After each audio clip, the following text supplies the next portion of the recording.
Hi, it's Jim. Promised you the answer to yesterday's skill testing question. If you don't know what it was, go listen to yesterday again. And the answer is yes. The answer is that ChatGPT's agent can go to our website, find out where you contact people, and send a message. It even remembered my name to fill it in when I hadn't given it that instruction. One piece, though, it stumbled on the CAPTCHA. And I've heard that some people have said that ChatGPT has gotten past CAPTCHAs. It couldn't get past ours. Anyway, that's the answer. Here's the show. SpaceX expands Starlink to support direct device IoT connectivity. A cyber attack hit St. Paul so hard the National Guard was deployed.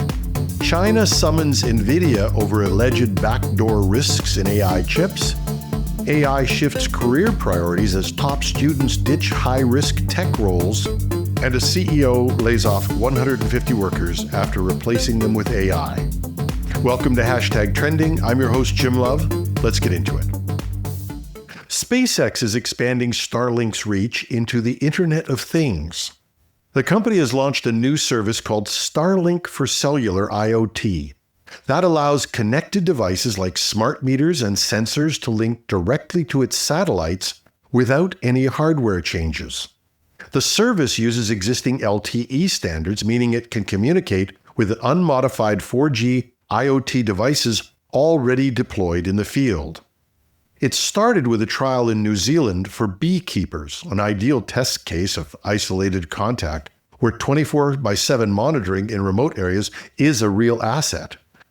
This initial use case highlights a broad range of other low-bandwidth applications which are possible: GPS trackers, pipeline monitors, remote weather sensors, smart agricultural equipment, areas that often struggle with patchy cellular coverage or require expensive legacy satellite links.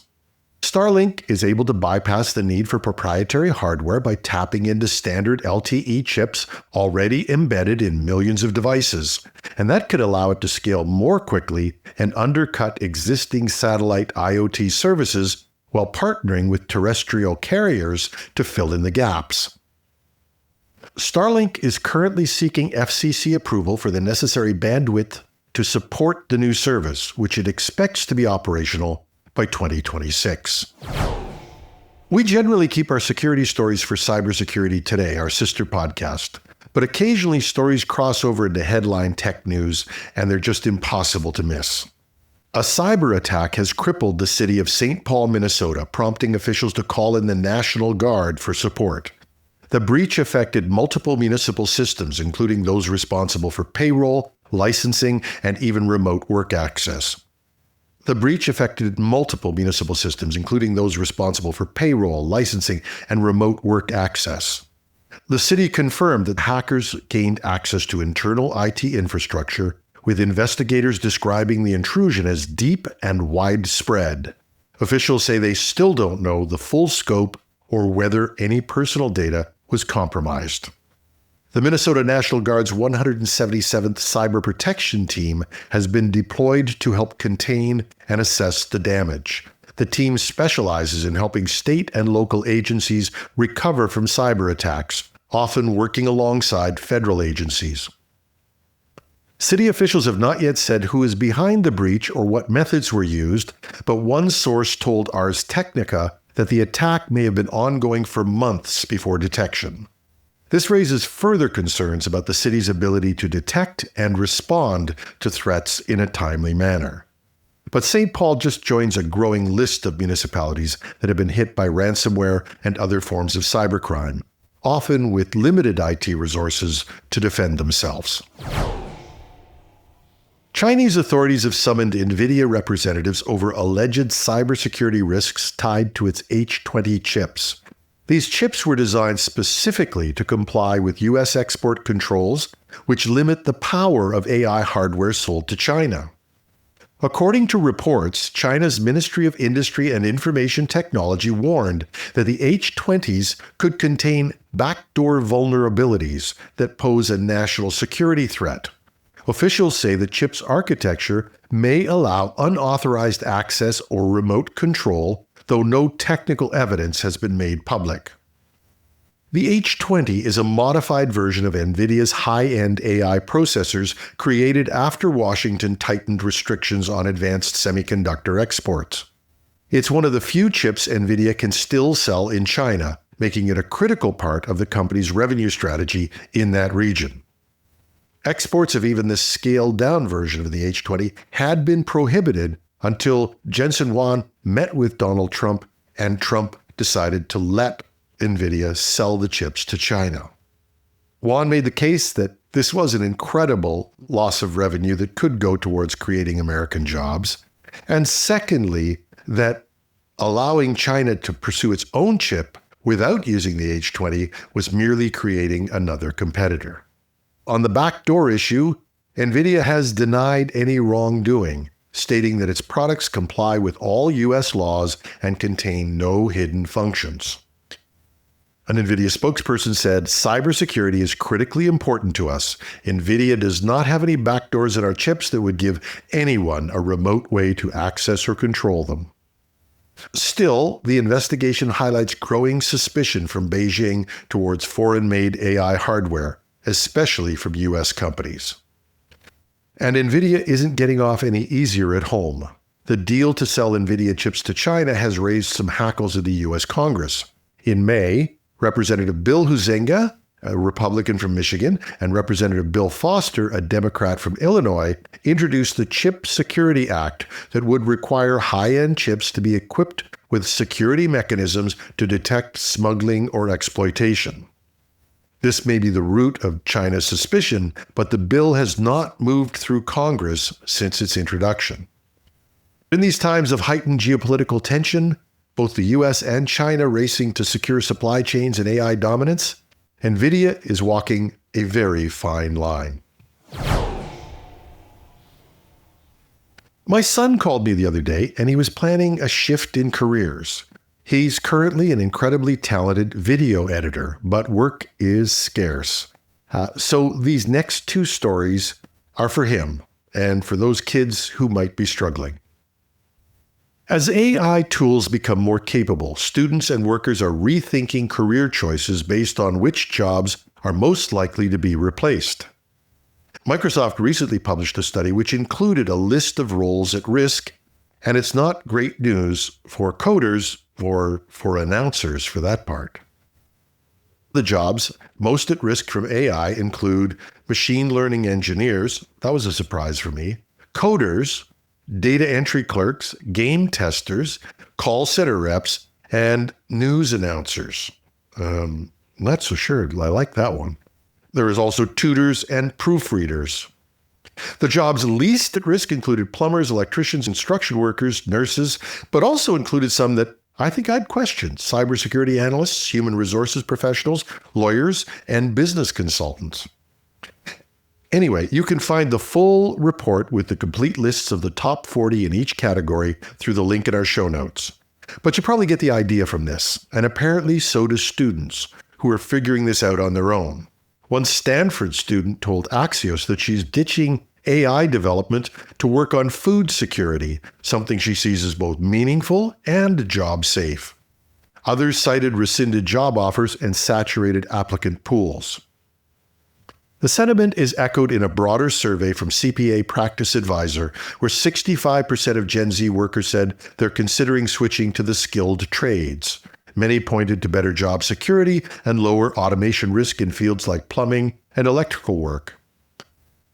Funny, my dad always supported my artistic ambitions, but he also encouraged me to learn some basic skills like typing, which actually got me my first IT jobs. I wonder if today he'd tell me to learn plumbing. With all the AI tools at my disposal, as we struggle to find someone to fix our bathroom sink, I am starting to believe there really are some jobs that will be harder to replace. And although IT has been a great career for me, stories like this next one make me hesitate to recommend it to any young person.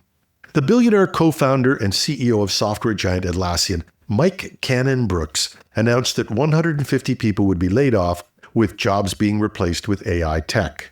Cannon-Brookes made the announcement over a video call from his home. Affected staffers are expected to be paid for the next 6 months, softening the blow a little at least. And the news comes out after OpenAI CEO Sam Altman warned that entire job categories, including customer support roles that took a hit at Atlassian, could be wiped out by AI. Altman said, "Now, you call one of those things and AI answers. It's like a super smart, capable person. There's no phone tree, there's no transfers. It can do anything that any customer support agent at that company can do."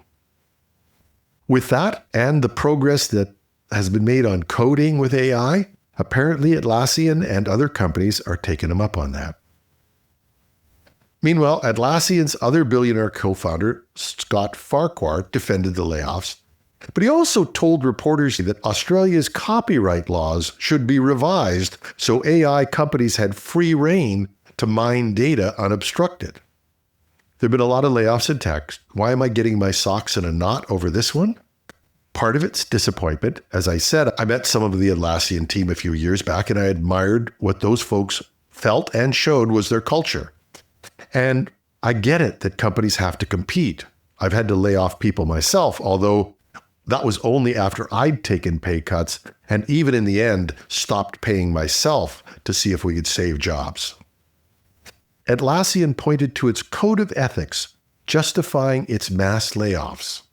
They said, "Our value of build with heart and balance is about making the hard, right decisions with passion, empathy, and care." I think you can call this whatever you want. I don't think you can call it ethics. First of all, one of their founders at the same time he's talking about layoffs is telling reporters that copyright laws should be revised so AI companies have free rein to mine data unobstructed. It's a complex topic, I admit. But I'm wondering how Atlassian would feel if we grabbed their code, used it to teach an AI to build a clone of their system, and then gave it away for free. And then the other CEO, Ken Brooks, already has been under fire about his ethics this year. He claims he's a climate advocate, yet bought a personal jet for upwards of $75 million. Here's what he said in a LinkedIn post back in March. "I'm not denying I have a deep internal conflict on this," he wrote. You know, I'm sorry. Sometimes the hypocrisy is a little hard to take. And by the way, this is toning it down from my first draft of the story. But we're at an inflection point in our history. Sam Altman is acknowledging it. Dario Amodei is talking about it. Geoffrey Hinton, the godfather of AI, is talking about it. And we can engage in wishful thinking that somehow AI will create more jobs than it will eliminate. The logic that it's always happened this way with technology. But the reality is that a lot of people, including our children, are experiencing a different reality, even in what is still the early stages of the AI transformation of our world, economy, and our society. And if we think that somehow we're going to have this consolidation of power and money, and we're going to find a way to have an equitable distribution of the wealth that AI creates, that has no historical precedent. If we make an argument that history will repeat itself, the example that a company parts with 150 employees and the CEO buys his own jet is probably a good example of how AI wealth is more likely to be distributed. The idea that employees are disposable isn't new. The idea that senior leaders should be paid vastly more than others isn't new either. In the S&P 500, CEO to employee pay ratios are at an incredible high historically of about 285 to 1. But then, if we look at software and technology firms, the difference in those earnings is a quantum leap. It's often ranging from 400 to 1 at the bottom up to more than 1,000 to 1 in recent years, which means the CEO is making 1,000 times more than the average employee. Now, I will accept that at this point, you may not share my pessimism or my suspicion. Or you might simply say that this is the economic system that made us great. If we want future prosperity, there are going to be some winners and some losers. But I would make 2 points. I read another story about a CEO of a Midwestern firm who felt that he was going to share the benefits of AI with his staff. They could have shorter work weeks. His ethics are apparently different. What's the solution? I'm not sure that I put myself in a position of saying I've got all the answers. I would just like it better if we'd ask the questions openly and have an honest discussion. So, if we're going to agree that a company's relationship with its employees is purely transactional, don't call it ethics. Just cut the jobs and cut the crap. I think that AI can bring us some great things, but I'm having a real tough time being honest with myself and still having an idea about what to tell my kids. That's my quandary. That's my opinion. I will be glad to hear yours. And you can reach me, as always, on LinkedIn or via our website at technewsday.ca or .com. You can use the Contact Us tab. While you're there, you can find the show notes and links from today's stories. I'm your host, Jim Love.